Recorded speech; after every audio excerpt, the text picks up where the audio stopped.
nom et puis vous m'appelez votre nom et vous me donnez votre téléphone aussi, d'accord. Donc je m'appelle Abdel Zahiri. Ça s'écrit Z-A-H-I-R-I. Ouais. Donc je suis un citoyen avignonnais de 38 ans. Je peux prendre votre portable pour, 06 51 58 96 12. Très bien, ok. Vous pouvez nous expliquer quel est le but de la manifestation d'aujourd'hui?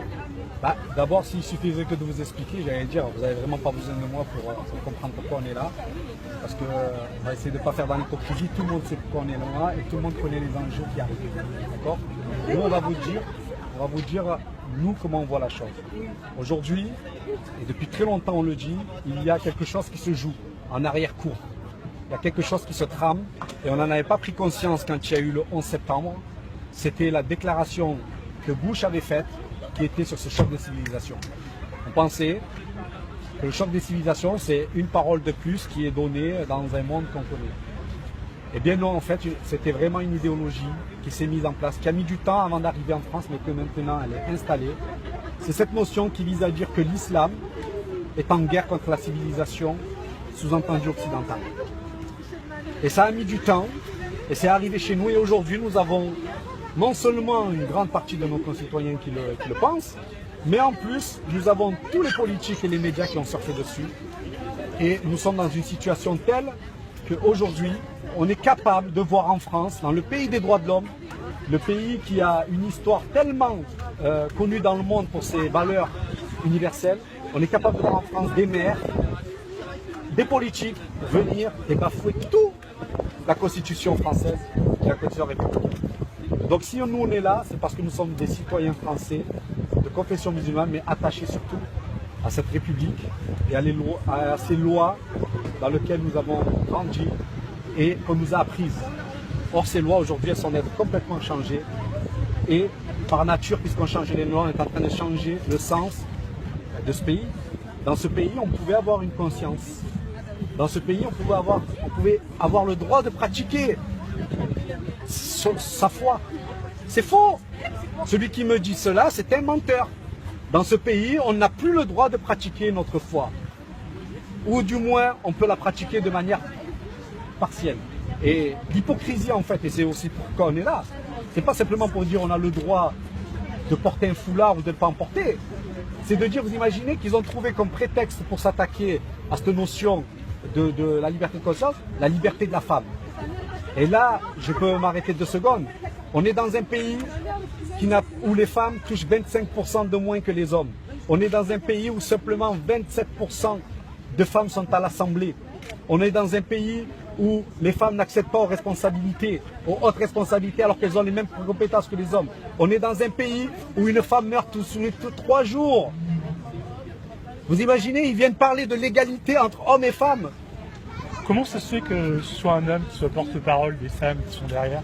Parce qu'il n'a jamais été le combat que nous menons ici, ça n'a jamais été une condition, un combat des femmes ou des hommes, c'est un combat de citoyens engagés. Aujourd'hui, vous voulez dire les hommes à la tête, c'est pas une histoire de tête ou pas. Qui sont derrière?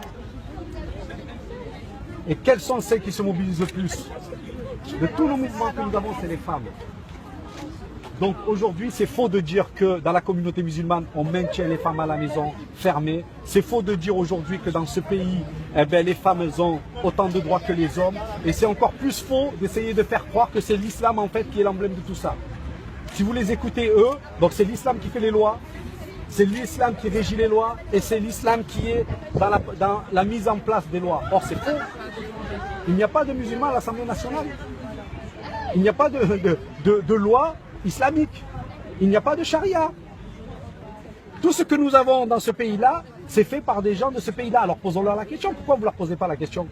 Vous êtes capable de dire à tout va que le burkini est interdit. Pourquoi vous n'allez pas vous les voir politiques et pourquoi vous ne leur dites pas pourquoi les femmes n'ont pas accès aux mêmes droits que les hommes? C'est pour ça que je dis que les médias jouent un rôle important. Parce que vous avez relayé en boucle tout ça. Toute la connerie humaine, vous la relayez en boucle.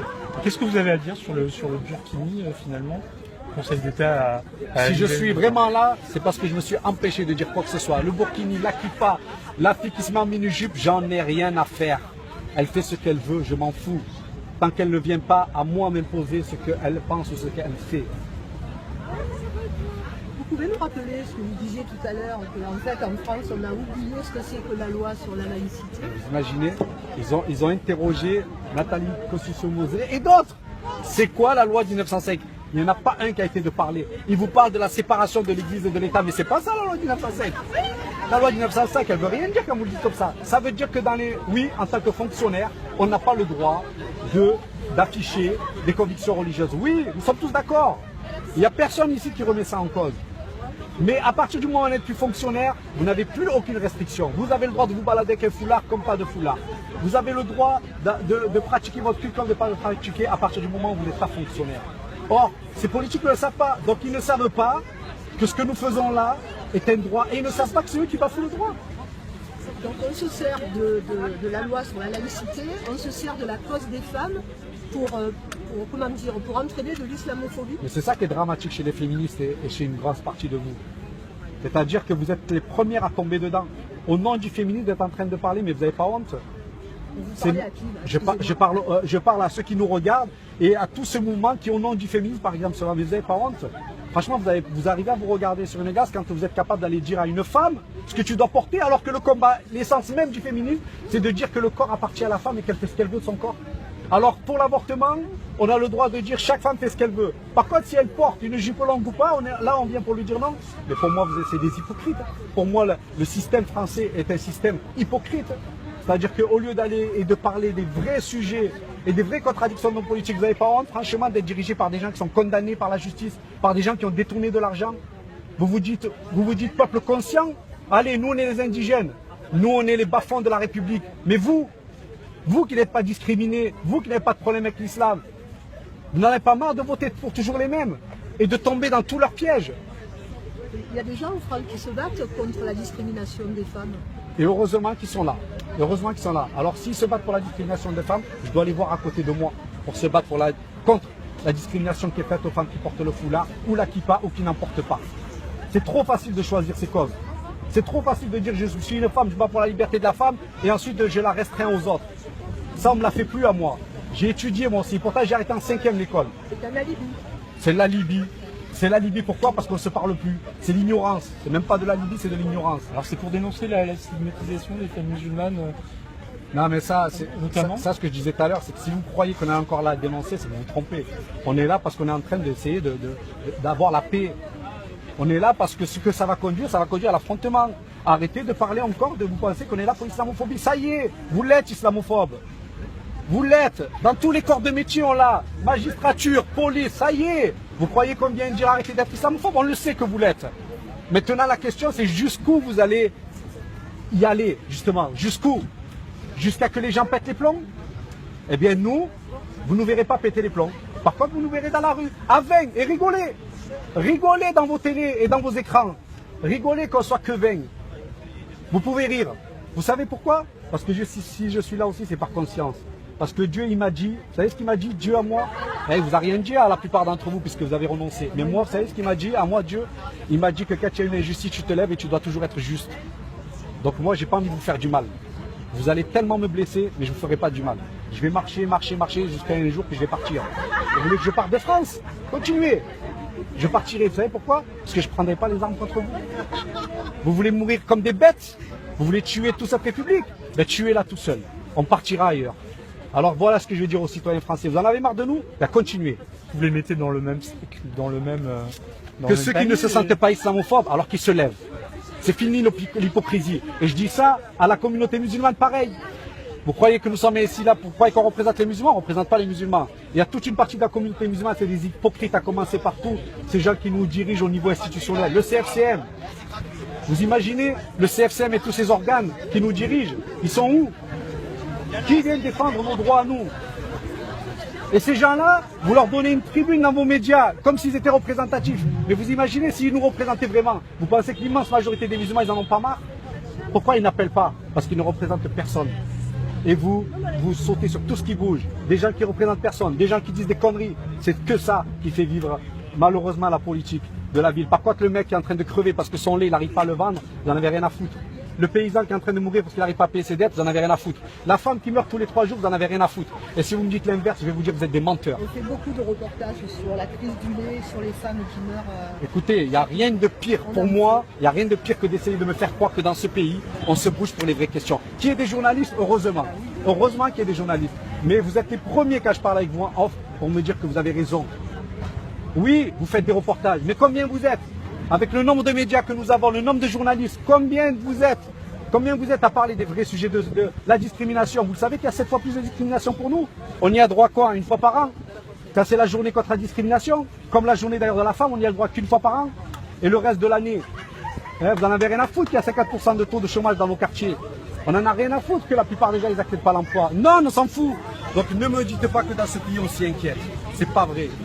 Et si aujourd'hui j'ai BFM TV, M6 et tout ça, c'est parce que c'est la question de l'islam. Si demain je me serais levé pour une autre question, il n'y aurait eu personne. Parce que depuis quand 20 personnes dans une marche, ça a attiré du monde? On ne sait pas combien il y en a. Vous le savez pas, vous? Non. Ben, nous, on le sait combien on a. On sait très bien que les gens ne se mobiliseront pas. Parce que l'immense majorité de la population, elle se mobilise quand? On est arrivé à être dirigé par 500 000 personnes. Vous savez, l'UMP, c'est 500 000 personnes. Le PS, c'est 400 000 personnes. Nous sommes 65 millions de Français.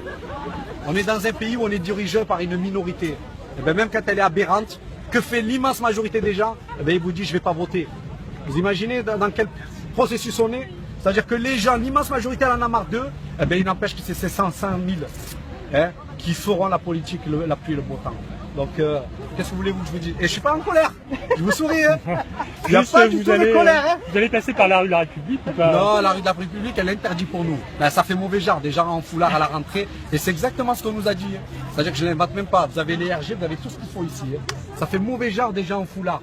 Vous imaginez comment ça pense? Ben, on ne va pas y aller à la République. Par contre, si on aurait voulu, on serait allé. Il faut que vous compreniez, c'est que c'est pas, on n'y va pas parce qu'on a peur du préfet. On a déjà eu une manifestation interdite, on y est allé là-bas. On y va parce qu'on cherche quoi? On cherche des consensus et de coopération. Parce que quand ils vont vous sauter à la gueule, les gens, je le répète, vous allez être content d'avoir des Abdel Zahiri déjà comme eux. Quand ils voudront vous tabasser, on sera là. Et on morflera pour vous d'abord. Par contre, s'ils nous gagnent, que Dieu vous aide.